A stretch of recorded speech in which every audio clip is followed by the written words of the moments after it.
20 ஆண்டு கால புறக்கணிப்புக்கு இந்த தேர்தலில் முற்றுப்புள்ளி வைப்போம் என பாளையங்கோட்டை நாம் தமிழர் கட்சி வேட்பாளர் நாராயணன் VM சத்திரம் தெரிவித்துள்ளார்.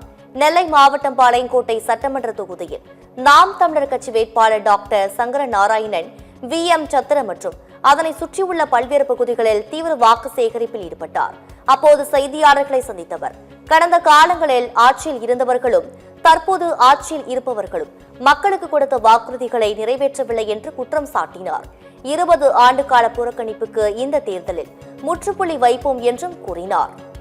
ரோடுங்கிறதே 20 வருஷத்துக்கு முன்னாடி போத்ததா இருக்கு. 2001 இப்போ இருக்கிற முன்னாள் துணை முதல்வர் குளவணிக்கப்புறம் தெரியும் தானே உங்களுக்கு. அங்கே ஒரு மேம்பாலம் போடுறேன்னு சொன்னாங்க, அடிக்கல் நட்டினாங்க, அதோடு இருக்குது. அதுக்கு மேலே எதுவுமே இல்லை. அந்த மாதிரி இன்னும் எவ்வளவோ இருக்குது. முக்கியமான இவ்வளோதான் சொல்கிறேன். 1000-2000 வண்டியுமே அங்கே நிற்கிது. அது டிராஃபிக் ஜாமா இல்லை ஸ்பெஷல் பார்க்கிங் அனைத்தில் அந்த மாதிரி தான் இருக்குது. இந்த மாதிரி ஒவ்வொரு விஷயங்கள் இருக்குது. அடிப்படையாக உள்ளதான் நாங்கள் சொல்கிறோம். தினம் நாங்கள் பார்க்குறதுல ஒரு முக்கியமான ஒரு இருந்து மட்டும் சொல்லியிருக்கோம்.